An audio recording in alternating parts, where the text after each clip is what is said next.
आबा साहब का कनिष्ठ महाविद्यालय शिवगांव में सभी छात्रों का हृदय से स्वागत है। तो दोस्तों, आपने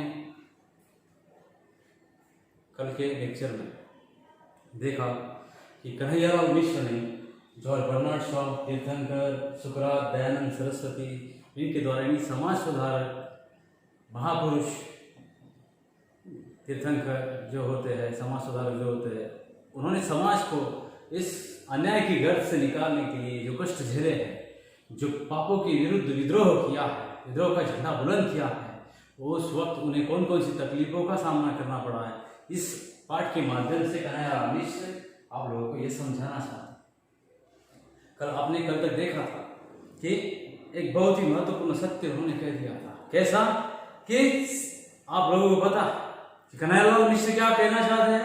कन्हैयालाल मिश्र जॉर्ज बर्नार्ड शॉ के कथन के अनुरूप वो कहते हैं, उसको बताने की कोशिश कर रहा है।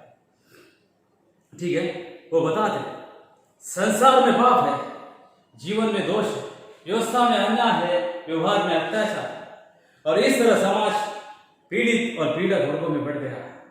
सुधारक आते हैं, जीवन की विडंबनाओं पर घनघोर शोध करते हैं। विडंबनाएं टूटती बिखरती नजर आती है, पर हम देखते हैं कि सुधारक चले जाते हैं और विडंबनाएं अपना काम करती रहती है। दोस्तों देखिएगा, वो कहते हैं आपको परीक्षाओं में सवाल पूछे जा सकते हैं, बोर्ड एग्जाम में आप लोगों के सवाल पूछे जा सकते हैं। संसार का एक बहुत ही महत्वपूर्ण सत्य, संसार का सत्य क्या? संसार में पाप है, जीवन में दोष, व्यवस्था में अन्याय है और व्यवहार में अत्याचार। दोस्तों, ये जो संसार का सत्य है, उस सत्य को उजागर करने की कोशिश पाठकों के सामने रखा। उतना ही नहीं, वो बाद में कहते हैं समाज इस तरह से दो वर्गों में बढ़ गया। वो दो वर्ग कौन से हैं? पीड़ित और पीड़क वर्गों में बढ़ गया। पीड़ित जो खुद शिकार हुआ है, जो अन्याय से हटा आया है, उसे पीड़ित कहा जाता है, और पीड़क जो समाज के लोगों को पीड़ा पहुंचाता है, उसे पीड़क कहा जाता है। इन दो वर्गों में बढ़ गया।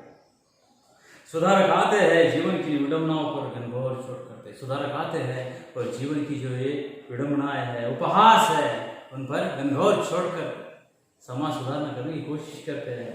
लेकिन विडंबनाएं टूटती बिखरती नजर आती है, पर हम देखते हैं कि सुधारक चले जाते हैं और जो विडंबनाएं अपना काम करती रहती है। सुधारक चले जाने के बाद भी जो विडंबनाएं होती है, यह अपना काम करती है। दोस्तों देखिएगा, आखिर इसका रहस्य क्या कि संसार में इतने महान पुरुष, सुधारक, तीर्थंकर, अवतार, संत और पैगंबर आ चुके हैं, पर यह संसार अभी तक वैसा का वैसा ही चल रहा है। इसे वे क्यों नहीं बदल पाए?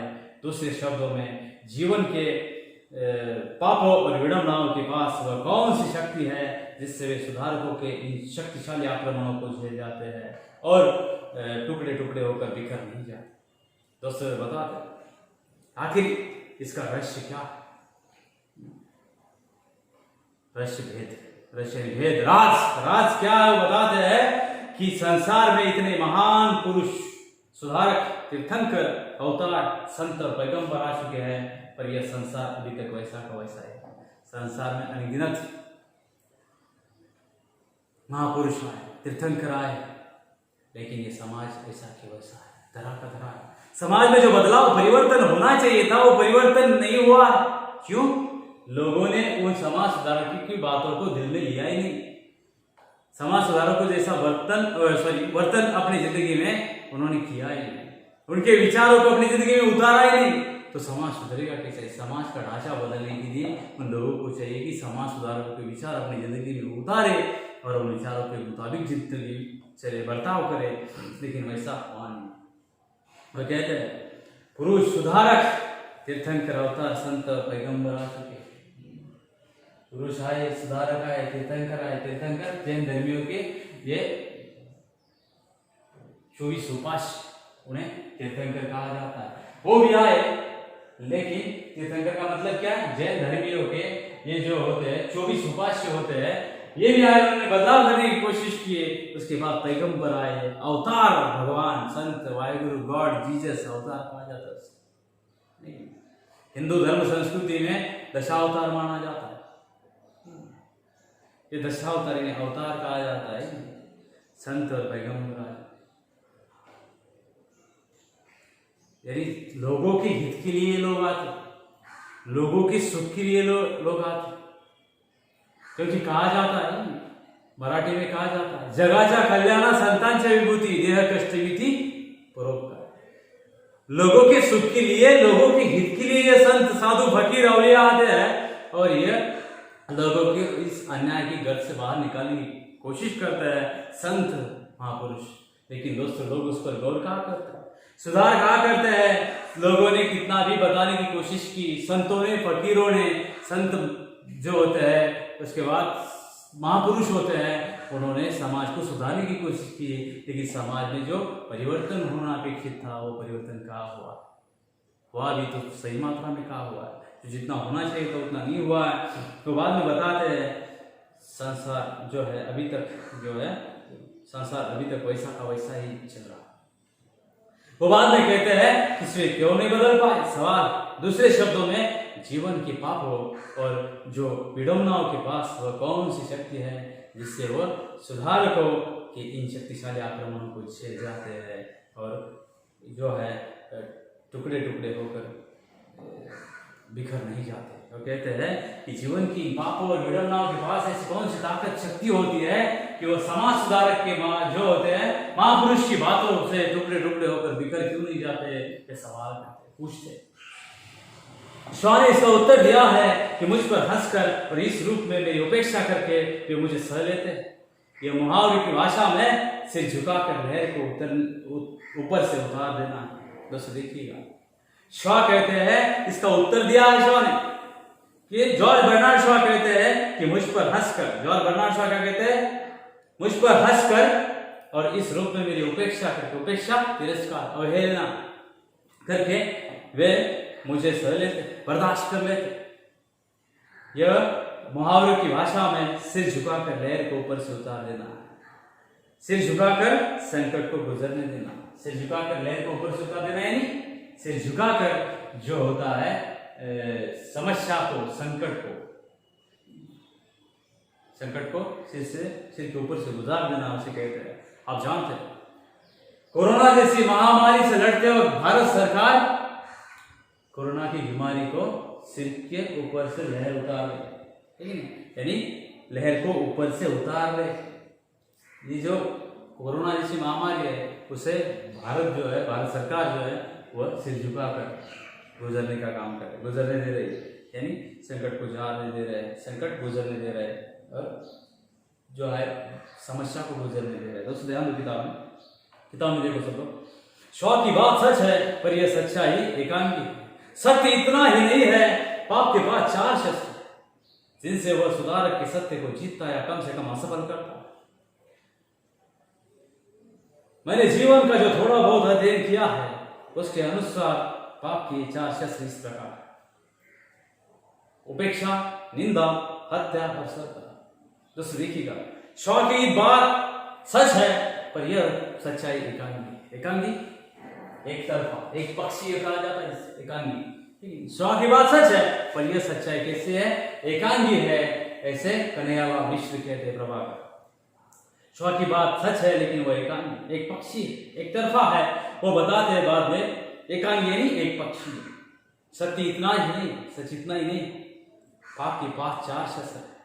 पाप जो होता है, पाप के पास 4 शस्त्र है जिनसे वह सुधारक के सत्य को जीतता या कम से कम असफल करता है। पाप के पास 4 शस्त्र है जिससे वह पापी क्या करता है, कम से कम सुधारक के सत्य को जीतता या कम से कम उसे असफल करता है, नाकामयाब कर देता। कौन? ये पापी समाज। और वहां पे कहते हैं, कन्हैयालाल मिश्र कहते हैं, मैंने जीवन का जो थोड़ा बहुत अध्ययन किया है, जीवन के बारे में मैंने जो कुछ पढ़ा है, थोड़ा बहुत अध्ययन किया है, इसके अनुसार पाप के 4 शस्त्र इस प्रकार, पाप के 4 शस्त्र किस प्रकार है, तो उन्होंने कहा है वो 4 शस्त्र है, उपेक्षा, निंदा, हत्या और श्रद्धा। उपेक्षा, निंदा, हत्या और श्रद्धा। तो देखिएगा, कन्हैयालाल मिश्र बताने की कोशिश कर रहे हैं शॉ की बात सच है लेकिन शॉ की बात जो है वो एकांगी है, एक तरफ। पाप के पास में से देखा जाए तो पाप के पास 4 शस्त्र है, 4 हथियार है। और कौन कौन से है? उपेक्षा, निंदा, उसके बाद हत्या है और श्रद्धा है।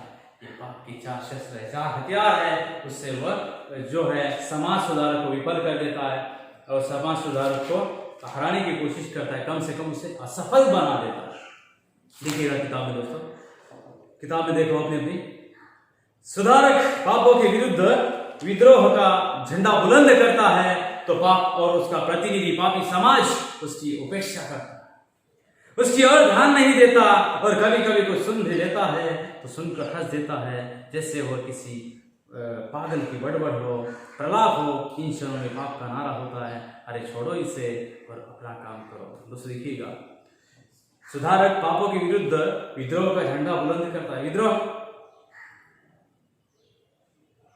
गदर करता है, संघर्ष करने की कोशिश करता है, उसके खिलाफ न्याय से लड़ने की कोशिश करता है, झंडा बुलंद करता है, अपना पैर जमा लेता है पाप के खिलाफ और पाप और उसका प्रतिनिधि जो पापी समाज होता है उसकी उपेक्षा करता है। जब कभी भी समाज सुधारक अपना पैर जमा लेता है पाप के विरुद्ध लड़ने के लिए, लेकिन पाप और उसका पापी समाज प्रतिनिधि है उसका, वह क्या करते हैं? समाज सुधारक की उपेक्षा कर देते हैं, उसकी ओर ध्यान नहीं देते, और देता भी है तो कभी कभी कुछ सुन भी लेता है तो सुनकर हंस देता है, मजाक उड़ाता है कि किसी पागल की बड़बड़। कोई पागल होता है उसकी वह व्यर्थ बड़बड़ हो, प्रलाप व्यर्थ बड़बड़। इन क्षणों में जो होता है पाप का नारा होता है, अरे छोड़ो इसे और अपना काम करो।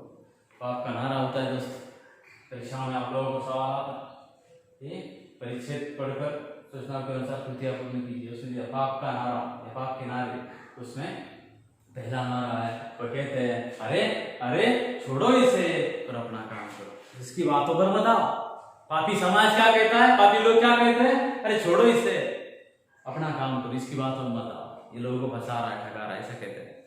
बाद में बताते हैं सुधारक का सत्य उपेक्षा की इस रगड़ कुछ तेज होता जाता है, उसके स्वर अब पहले जैसे कुछ पहने हो जाते हैं और कुछ ऊंचे। सुधारक का सत्य उपेक्षा की इस रगड़ से कुछ तेज होता जाता है, इसके स्वर अब पहले से कुछ पहने हो जाते हैं और कुछ ऊंचे। दोस्तों देखिएगा, सुधारक जो होता है, समाज सुधारक, उसका जो सत्य है, सच है, वह उपेक्षा, तिरस्कार, अवहेलना की इस जो रगड़ से कुछ तेज होता जाता है और प्रखर हो जाता है, तेज हो जाता है और उसके स्वर अब पहले से कुछ पहले हो जाते हैं। उसके जो स्वर है वो पहले से ज्यादा अब तीक्ष्ण हो जाते हैं, धारदार नुकीले बन जाते हैं, धारदार बन जाते हैं और कुछ ऊंचे भी, शीर्ष बन जाते हैं, ऊंचे भी बन जाते हैं। अब समाज का पाप विवश हो जाता है कि वह सुधारक की बात सुने, वह सुनता है और उस पर निंदा की बौछार फेंकने लगता है। सुधारक सत्य और समाज के पाप के बीच यह गालियों की दीवार खड़ी करने का प्रयत्न जीवन अनुभव का साक्षी है कि सुधारक के जो जितना समीप है वो उसका उतना ही बड़ा निंदक होता है। यही कारण है कि सुधारकों को प्राय क्षेत्र बदलने पड़े। दोस्तों देखिएगा, अब समाज का पाप विवश हो जाता है, मजबूर हो जाता है मत्था टेकने के लिए, झुकने के लिए, घुटने टेकने के लिए। अब समाज का पाप विवश हो जाता है, विवश मजबूर, लाचार हो जाता है, उसे कुछ नजर नहीं आता, दूसरे विवश, उसके पास कोई चारा ही नहीं होता, बस वह घुटने टेक देता है कि वह सुधारक की बात सुने। उसे सुधारक की बात सुननी पड़ती है, वो सुनता है और उस पर निंदा की बौछार फेंकने लगता है। वो बात तो सुनता लेकिन उस पर क्या करता है, वह सुधारक पर निंदा करने लगता है, निंदा आलोचना करता है, उसका मजाक उड़ाता है, उसका और खिल्ली उड़ाता है, उसकी मजाक उड़ाता है और बौछार फेंकने लगता है, निंदा की बौछार, आलोचना करता है, उसको आलोचना का भड़ीमार करता है, आलोचना की बौछार कर देता, आलोचना उस पर थोप देता। और सुधारक जो होता है, सुधारक सत्य और समाज के पाप के बीच की गालियों की दीवार खड़ी करने का प्रयत्न करता है। सुधारक अच्छा काम करने का अनेक प्रयास करता है। जो भी होता है सुधारक के ऊपर ये पापी समाज अगर निंदा की बौछार भी करे तो सुधारक जो होता है, सुधारक का मकसद नेक होता है और सुधारक समाज को ऊपर शीर्ष पर न्याय दिलाने का काम करता है और काम जारी रखता है। बाद में कहता है सुधारक सत्य और समाज के पाप के बीच की यह गालियों की दीवार खड़ी करने का प्रयत्न करता है। सुधारक क्या है? सत्य, सच्चाई और समाज के पाप के बीच की ये गालियों की दीवार खड़ी करने का प्रयत्न है। दोस्तों सुधारक को अनगिनत ऐसी कठोर परिश्रम करना पड़ता है। सुधारक बनना इतना आसान नहीं है। सुधारक को ये पापी समाजों की लोगों की गालियाँ सहनी पड़ती है। ये लोग उनको गालियाँ भी देते हैं। कभी कभी समाज सुधार की हत्या हो जाती है, यानी उसे जान से भी मार दिया। तो यहाँ पे ये बता दिया सत्य और समाज के पाप के बीच यह जो है वह गालियों की दीवार खड़ी करने का प्रयत्न है। जीवन अनुभव का साक्षी है, जीवन अनुभव का तजुर्बा, उसका साक्षी चश्मदीद गवाह, वो साक्षी है। सुधारक गवाह है। सुधारक यानी साक्षी का मतलब क्या दोस्तों? चश्मदीद गवाह, वो गवाह कि सुधारक की जो जितना समीप है, नजदीक है, वह उसका उतना ही बड़ा निंदक होता है। सुधारक के जो जितना करीब होता है, नजदीक होता है, वो उसका बड़ा निंदक होता है। निंदक मजाक उड़ाने वाला, आलोचना करने वाला, उसकी अवहेलना करने वाला होता है। यही कारण है कि सुधारकों को प्रायः क्षेत्र बदलने पड़े। यही कारण है कि सुधारक को अक्सर क्षेत्र बदलने पड़े, प्रायः अक्सर उसको क्षेत्र बदलने पड़े। काम तो करना है, लोगों को अच्छे रास्ते पे लेके जाना है, लोगों को न्याय दिलाना है, समाज सुधारक का यह कार्य है। लेकिन समाज सुधारक को इन लोगों की पापी समाज यानी पापी लोगों की वजह से या उसके समीप के लोगों की वजह से उसे क्षेत्र बदलने पड़ते हैं समाज सुधारक। दोस्तों देखिएगा, इन क्षणों में पाप का नारा होता है ऐसे बेवकूफ है और लोगों को बेवकूफ बनाना चाहता है। इन क्षणों में पाप का नारा क्या होता है? अरे खुद बेवकूफ है और लोगों को भी बेवकूफ बनाना चाहता है। पाप का दूसरा नारा अजय बेवकूफ है और लोगों को भी बेवकूफ बनाना चाहता है। ये जो पापी लोग हैं समाज सुधारक के लिए कहते हैं कि ये खुद भी बेवकूफ है और लोगों को भी बेवकूफ बनाना चाहता है। सुधारक का सत्य निंदा की इस रगड़ से और भी प्रखर हो जाता है। अब उसकी धार चोट ही नहीं करती, काटती भी।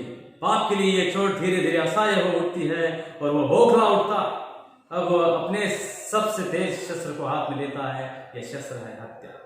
दोस्तों देखिएगा, सुधारक का सत्य निंदा की इस रगड़ से और भी प्रखर हो जाता है। सुधारक डरता नहीं, निंदा को झेल लेता है, निंदा को ऊपर ध्यान नहीं देता और उसका शस्त्र जो है वह न्याय का वह और भी तेज हो जाता है और भी आगे बढ़ने लगता। अब उसकी जो धार है, कौन? सुधारक। क्या? सुधारक की जो धार है वो चोट ही नहीं करती, अब काटती भी। और पाप के लिए, पापी समाज के लिए ये चोट धीरे धीरे असह्य हो, वो सह नहीं सकता, असहनीय हो जाती है और वो बौखला उठता। बौखला उठना, होशो हवास खो बैठना, पागल हो जाना। उसे लगता कि अब और पापी समाज जो है वह जो है समाज सुधारक के सामने टिक नहीं सकता, पैर पकड़ नहीं सकता, तो वो बौखला जाता है, डर जाता है, उसे डर महसूस होने लगता है, विवश हो जाता है, वो मजबूर हो जाता है घुटने टेकने के लिए। कौन? पापी जो है वो विवश हो जाता है और वो बौखला होता है। जो पापी समाज है अब वह अपने सबसे तेज शस्त्र को हाथ में लेता है। ये शस्त्र है हत्या। पापी समाज विवश होता है और वह अपने सबसे तेज शस्त्र को हाथ में लेता है, वह है हत्या। नहीं, समाज सुधारक की हत्या भी कर देगा। जो देखिएगा, हत्या कर देता है, मार डाल दिया जाता है, जान से नहीं मार दिया जाता लोगों को। ये जो पापी लोग हैं यह महापुरुषों को जान से नहीं मार देते, उनकी हत्या तक करते हैं। यानी अलग अलग शस्त्र है। पहले वो क्या करता है? उनकी उपेक्षा करता है, निंदा करता है। उपेक्षा से काम नहीं चला, समाज सुधारक आगे बढ़ता रहा। फिर उसने निंदा की, समाज सुधारक ने उसकी निंदा की, बौछार को झकझोर कर दिया, तितर बितर कर दिया और वो लड़ता रहा, न्याय का काम करता। उसके बाद उसने अब तीसरा शस्त्र हाथ में लिया है और वह हत्या।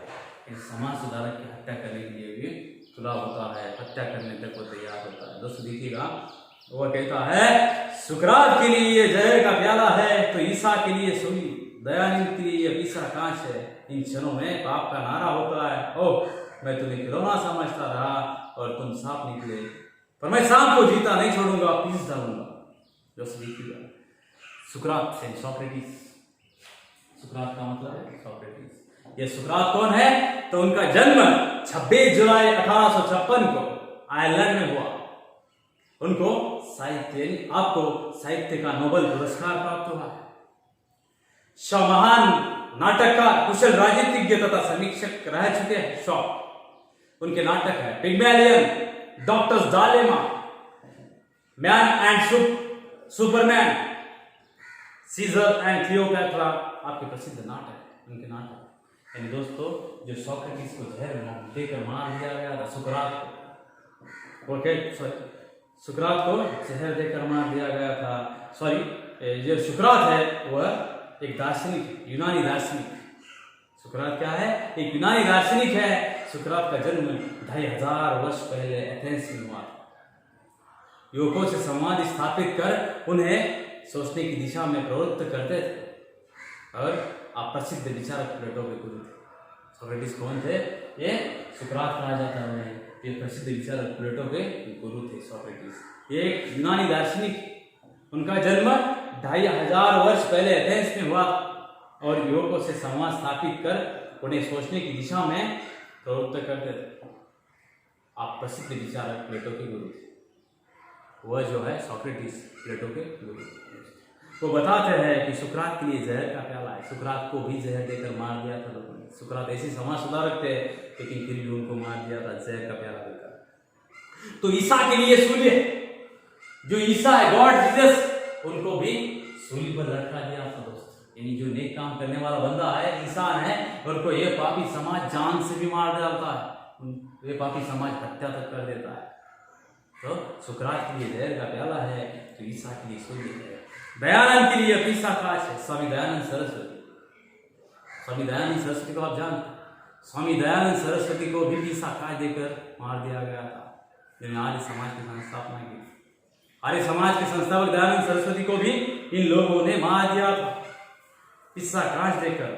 दोस्तों को बताते हैं इन चरणों में पाप का नारा होता है।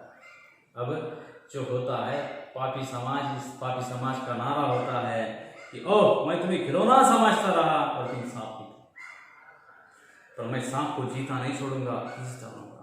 मैं तुम्हें खिलौना समझता रहा और तुम सांप निकले, तो मैं सांप को छोड़ूंगा नहीं, उसे पीस डालूंगा, मार डालूंगा, जान से मार डालूंगा। यानी ये तीसरा शस्त्र है दोस्तों, हत्या। यानी जो समाज सुधारक होता है, उस समाज सुधारक को ये पापी होता है, तो पापी बुरा कर्म करता है और उससे पहले उसकी उपेक्षा कर देता है, फिर निंदा करता है, फिर उसकी समाज सुधारक जो होता है उसकी हत्या तक करने के लिए ये पापी तैयार होता है। दोस्तों यहाँ तक आपने देखा कि जॉर्ज बर्नार्ड शॉ के कथन से लेकर यहाँ पर आपने देखा कन्हैयालाल मिश्र बताना चाहते हैं उनके जीवन का जो थोड़ा बहुत अनुभव अध्ययन है, उसके अनुरूप उन्होंने ये जो है पाप के 4 हथियार बताए, पापी लोगों के 4 हथियार बताए। वो कौन से? उपेक्षा, निंदा, हत्या और आखिर का शस्त्र श्रद्धा। दोस्तों यानी इस प्रकार सुकरात के लिए जहर का प्याला है, तो ईसा के लिए सूली है, दयानंद के लिए ईसा काश। सुकरात सोक्रेटिस यूनानी जो सोक्रेटिस दार्शनिक है। सुकरात का जन्म आपको बताया कि 2500 वर्ष पहले एथेंस में हुआ। युवकों से संवाद प्रस्थापित करते थे और उन्हें सोचने की दिशा में प्रवृत्त करते थे। वो प्रसिद्ध विचारक प्लेटो के गुरु थे। प्लेटो के गुरु थे सोक्रेटिस। बाद में बताते हैं कि जो है पाप का नारा उस समय होता है, वो कहता है कि मैं तुम्हें खिलौना समझता रहा, लेकिन तुम तो साफ नहीं, मैं तुम्हें छोड़ूंगा ना, पीस डालूंगा।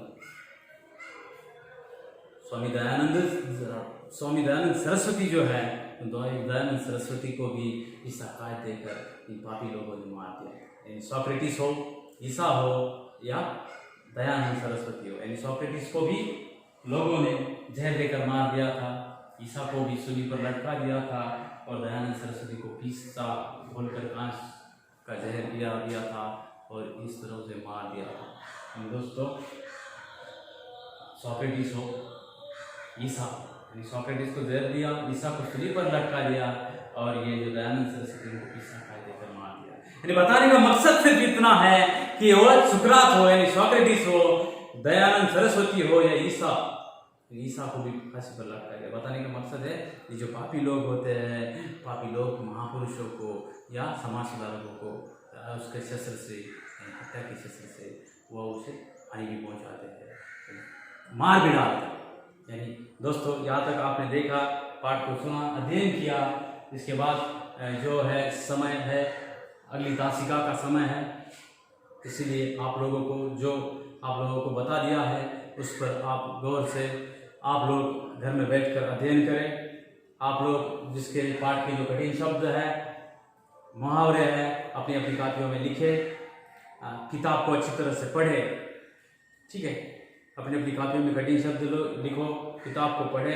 आपकी अगर कोई समस्या है, आपकी समस्या मुझे बेझिझक पूछ सकते हैं और आप समस्या का समाधान पा सकते हैं। ठीक है, तो आप लोगों को मैंने बता दिया कि आपको अगर कोई भी दिक्कत है तो आप बेझिझक मुझसे पूछ सकते हैं। आपकी समस्या को मैं सुलझाऊंगा, मैं समाधान करने वाला हूँ आपकी समस्या का। आप सब लोगों से गुजारिश है कि आप वीडियो को देखें, वीडियो को गौर से देखकर सुने और आप लोग अपने अपनी कापियों में जो है वो स्वाध्याय लिखने का काम करें। ठीक है दोस्तों, आप अपने घरों में रहें, सुरक्षित रहे, लर्न फ्रॉम होम, पढ़ाई करते रहे, पढ़ते रहे, अभिव्यक्त होते रहे और आगे बढ़ते रहे। ठीक है दोस्तों, तो आप लोगों को इस पाठ के लिए इतना ही, यानी इस लेक्चर के लिए इतना ही। जो कुछ है शेष भाग आप लोगों को मेरे द्वारा अगले लेक्चर में बता दिया जाएगा। ठीक है दोस्तों, तो नमस्ते, जय हिंद, जय भारत।